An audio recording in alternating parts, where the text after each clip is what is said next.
Okay, welcome back everyone to Campfire Spookhouse. I'm Scary Terry and this is Rock Horror. And today we have a special one for you.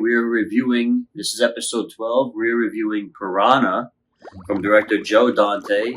Comedy horror balancing on the brink of. Definitely an interesting watch because you can see how this movie was heavily influenced by Jaws. Yeah. Doesn't quite hold its own in comparison. It was almost a Jaws parody. A Jaws parody, yeah. So that's a good one, yeah, pretty much. It was directed by Joe Dante, written by John Sayles, produced by Richard Robinson and John Sayles. It stars Bradford Dillman as Paul Grogan, Heather Menzies as Maggie McEwen, Kevin McCarthy as Dr. Robert Hoke, Keenan Wynn as Jack, Dick Miller as Buck. Can't even read my own writing. Buck Gardner, Barbara Steele as Dr. Mengi, Belinda Belowski as Betsy, Melody Thomas Scott as Laura Dickinson, and Bruce Gordon as Colonel Waxman. And the description of the film is when flesh-eating piranhas are accidentally released into a summer resort's rivers, the guests become their next meal. It was shot on a budget of $600,000 to $770,000. And its box office return was $16 million or $2.9 million. That was okay. That was impressive. I know that, back when it came out, 600,000 adjusted for inflation is a lot more in our money, but still. Yeah. That's impressive. It had a good profit return too, considering. Yeah. While watching the film, were you able to identify any themes or maybe social messages? I think just similar to Jaws, it's the whole, the kind of small town. Except this one didn't play it up as much.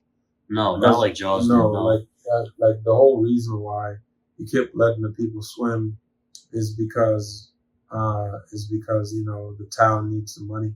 That wasn't played up as much. It's almost as if they made this movie knowing you've already seen Jaws. Yeah. So they didn't have to put in that part of the story. True. Yeah. And when I say almost, it's exactly that. It's like you would have to watch Jaws in order to watch it.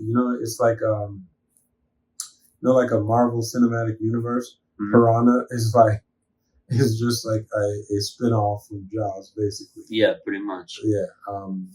So it wasn't really played up. They're focusing on the character. So mm-hmm. I think what that shows me as far as like a theme,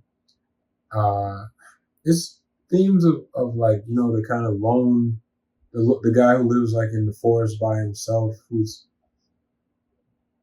maybe like suspicious of the unlikely hero, mm-hmm. and he has to go up against like the system, the man, and so those sorts of things. And he's battling his own demons. Yes. Kind of thing. That's drinking the alcohol that he was drinking lots of at the time. Yeah. And then you have like the ambitious girl who's trying to prove something of herself, the unlikely sidekick of his. Yeah, I forget her character's name. It was Maggie. Yeah, so Maggie, because I couldn't get it. Like she looks so similar to Alice Eve. Yeah. That the actress, yeah. Yeah, that I just every time as I was watching it, I was like, oh, it's Alice Eve. And that's all you saw. Yeah. Yeah. Much. What about let's talk music of the film so far. Like how'd you feel about the composed score? I think the music was good.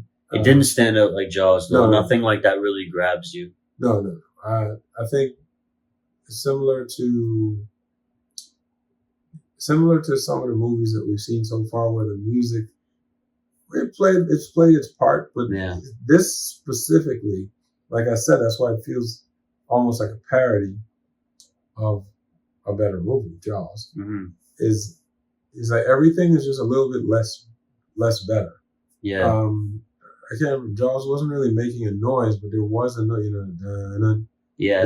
whereas these ones piranhas are making like the Yeah, the sound that's actually a really good impression. Yeah. Yeah. So, so the piranhas are doing that. Yeah. And that becomes scary once you see the results. In the beginning, it was like, what is that sound? What helps to make it more terrifying is obviously seeing what they're doing to the people while they're eating them alive. I mean, up close, and that's the thing. The shots of it are always very up close, and you can see like the tearing of the flesh and the blood in the water, and then it's crazy too because like I used to watch this movie as a kid, and when I would watch it as a kid, I used to think to myself, like, why the hell are they not trying to get out of the water?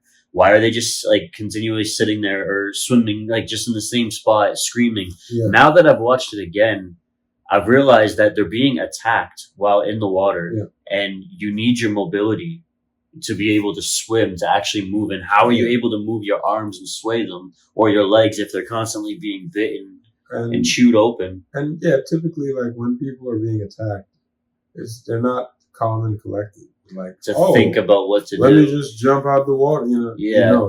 True. I mean, I'm certain there's some people that would just muscle memory, just jump out the water. Yeah. But most people, if they get surrounded by piranhas, they're not going anywhere because they just want it to stop. Yeah. But they don't know how to get it, so they'll be like shifting and moving instead of getting up. It's hard to watch this movie and just treat it as its own thing and not compare it so much to Jaws. Well, with everything, the kind of the scenery, the way that the wardrobe, the way they were dressed, the wardrobe. This even what was it in Jaws it was a town guy, and this one it was like a resort guy. Yeah, the resort is similar traits. Like they're all they care about is the money. All they care about is putting on this event. They've been warned, all of that. They've been warned, exactly. They go through with it anyway. Yeah. This one, way more people got eaten than I expected. A lot more. I also find that this one, it's actually kind of, it ups the game a little bit because the shark would just kind of, in the Jaws, it would attack them and it would kill them. And like that was it. They struggle a little bit. But in this film, in this particular one, you have multiple of them, so many of them coming at you at once, and they're so small, but it's taking them longer to eat you alive. So it's like you suffer more. Suffering, absolutely. Yes, twice as much suffering. Then you would in Jaws. Like Jaws would just kind of be over. So like I said, so for me, what made this, I guess, scary is the realization of what they can do. Yeah. So, and then your brain kind of does the rest as far as like, now you just see someone in the water. You don't even have to hear that sound. You know it's coming. Yeah. I do think, since mentioning sound, that the Foley was done really well for the film. I thought that was impressive. So, like the actual sound effects, absolutely. Like I said, the music, I wouldn't call it generic, but it wasn't anything. It's kind of cliche. Like it was for that time in the 70s. Like so perhaps was typical. It was generic for the time. Well, I thought like obviously the sound was scary of the piranhas. I mean that made it more intense. Mm-hmm. But the special effects. So that's what impressed me the most. I think about the film is how well done it was for being attacked underwater and making it look more realistic. Especially like as I was watching. I mean, for a B movie, I guess as realistic as it could be. Yeah, and as I was watching it, I could see kind of how you would go about doing those shots. Yeah. And then I realized what they were doing in some of them is just, if you get like, water bubbles, you get the freaked out acting of the people involved, you throw in some blood in the water, it just kind of confuses things. And that is kind of like this dance that you have to do in order that it looks good. Yeah. On screen, right? Yeah. And it did look good. Like I thought, I was impressed. That's why when you mentioned how much it cost, I was even more impressed. Yeah.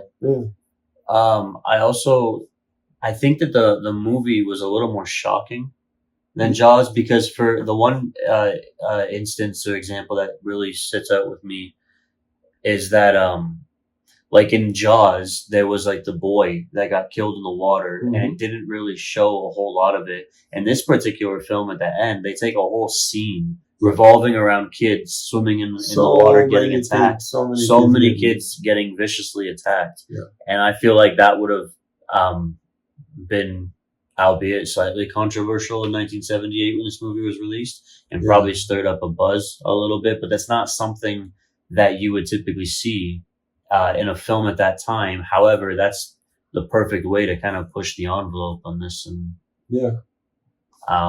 it definitely, yes, it upped the ante in that sort of way. I think he used a good word, which was just shocking. Yeah, it was. It was more shocking than Jaws. Not that Jaws wasn't shocking, but you know what I mean. It's just it was shocking how gratuitous it was, I should say. And they're kids, so it's like it's not something that you typically would show or would want to show, but it makes it more frightening. Makes it uncomfortable. And it's also like, you know that the main character there is Paul, the one with the beard who drinks a lot. Yeah. His daughter was a part of this summer camp. Yeah. And so you know it's a frantic race for him to try to get there to save his kid and the other kids. And then they're doomed from the start because the piranhas are heading there. So it's what you're kind of waiting for to see. Yeah. But your first time watching it, it's not something that you're still really sure of that it's going to show it or that it's expected to see. And then you see it and you're like, oh shit, this is happening. That's what I like about this movie. Like they use, so the guy, his daughter. Yeah, Paul's daughter. Yes, Paul's daughter was used for like a bit of exposition and foreshadowing. So, she's like, there are things in the water. You're like, what things? And then like 30 minutes later, everyone's getting eaten at the camp in the water. So, yeah. Yeah, another movie that just kind of reminds me of a little bit is Deep Blue Sea, because these piranhas were being experimented on. Yeah. And so was the sharks in Deep Blue Sea, where in that case, the sharks were intended to be smarter. Yeah. But in this, like, they're intended to be literally flesh-eating piranhas, because they were being designed to for Vietnam, right? Like I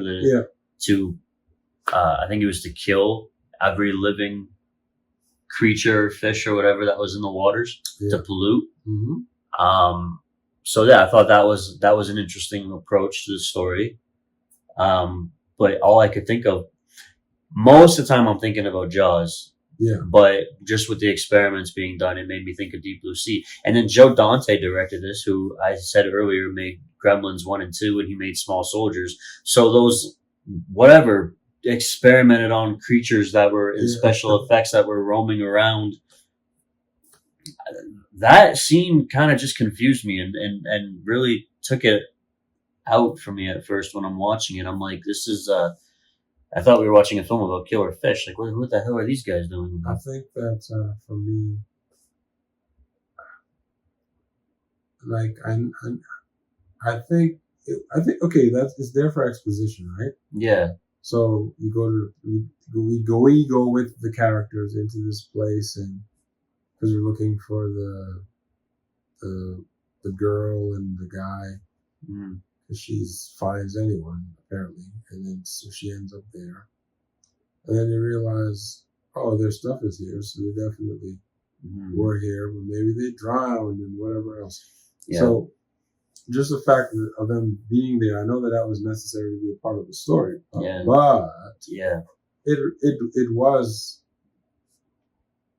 it seemed like that could be the beginning of another movie and perhaps play a bigger part. Yeah. Because that doctor, he gets his arc. Because I genetically modified these things. But when he has the opportunity to be more human, when he sees the boy on the canoe after his dad gets torn up by those piranhas. That led to him jumping in. Yeah, and he jumps in the water. Which I still didn't understand, like that.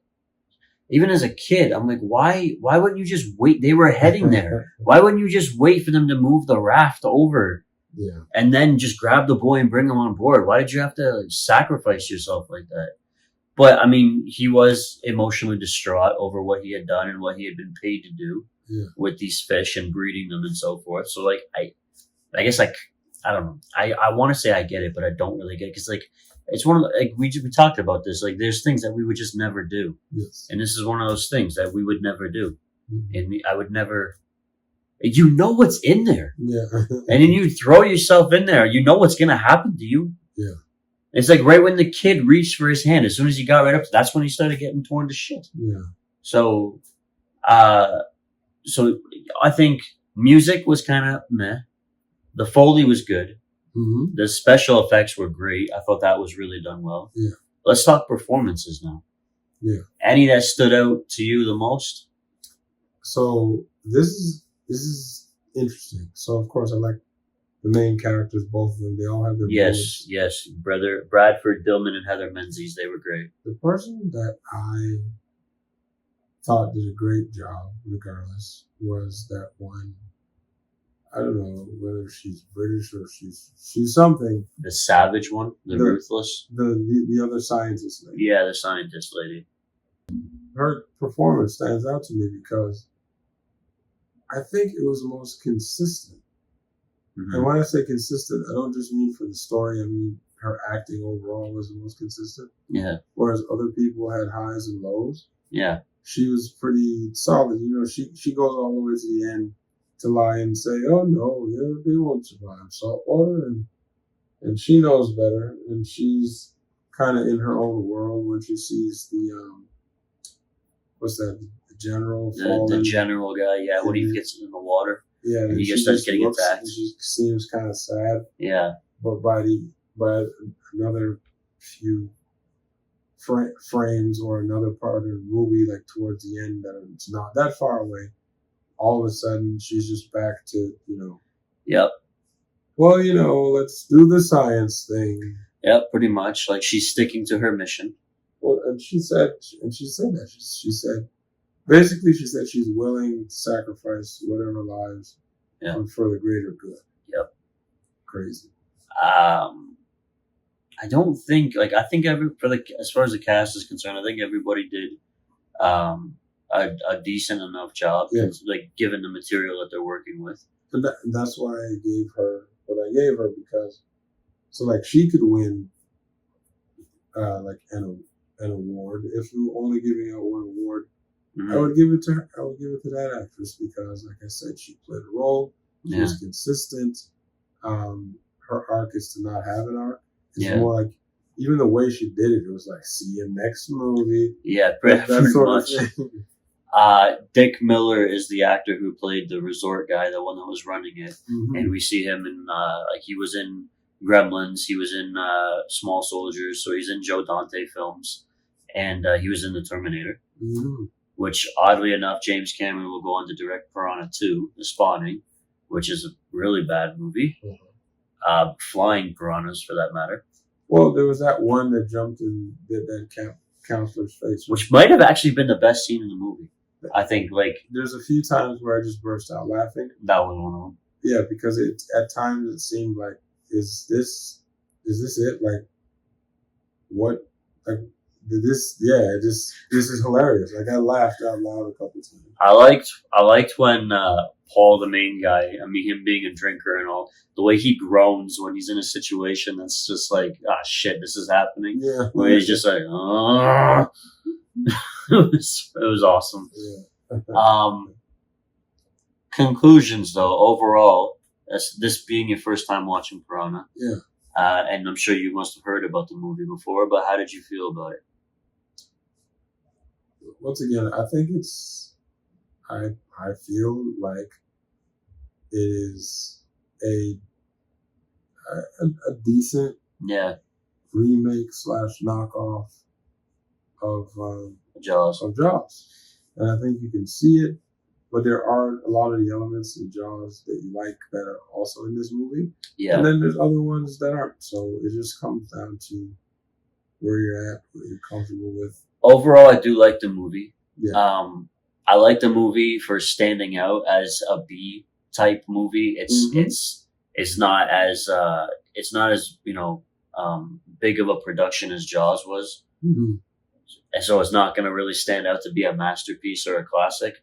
But I do appreciate it for what it is, and I appreciate it even more because it knows what it was trying to follow, Mm-hmm. but it has enough in the script to try to make it its own separate thing. Yeah, I definitely liked the background, kind of like those stories more than Jaws is the main character's family. You could just kind of follow along in that way. Yeah. Whereas this feels like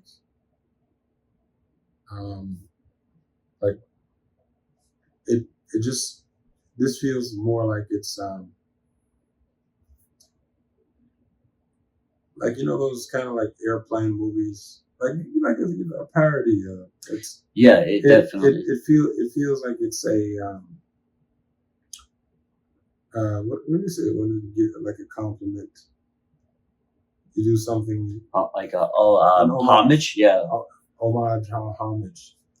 That's what it seems like. It seems like it stumbled upon being something, yeah, while trying to pay homage to Jaws. Yeah, because there was too much similarities. There was. And it's, you know what? Knowing like business, that's probably just like the studio. Well, make it more like the thing that did really well. It's a knockoff, but it's also it's at the time like it's a good market to kind of tap into because it will sell. Knockoff. Yeah. Yeah. For those reasons alone, I do appreciate it, as I said, for it trying to be what it was, and being slightly different enough that Piranha can be its own thing and not just like a Jaws complete ripoff. Yes. So there are things I do appreciate about it. However, it is still very difficult to watch without comparing it to Jaws and trying to hold it off as its own thing, despite that it does have the slight differences. Yeah. For that, I do have to say that out of 5 jump scares, I would give this movie 3.5, and I'm actually very comfortable with that. Yeah, I would say that this movie. Just thinking about, did I enjoy this movie and what? Yeah, I did.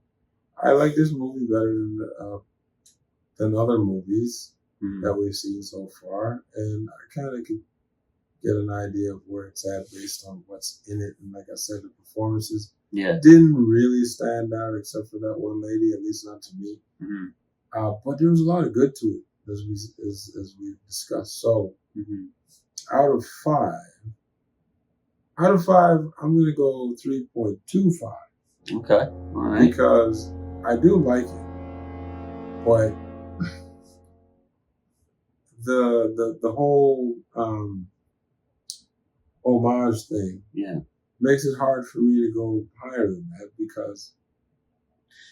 You also want to rate it appropriately too, right? And like for what you feel it deserves and what it's worthy of. Absolutely, because I do feel that way about Jaws, but Jaws also was a masterpiece. It's directed by Spielberg. Yes. The blocking, the shot. There's so many things that are great about it. Yeah. And you can't find as many things that are not that great about it. Yeah. Whereas this movie, we've been discussing all of the things that were pretty good, but pretty good doesn't make you a classic. No. Yeah. There's just things you like about it. Of course.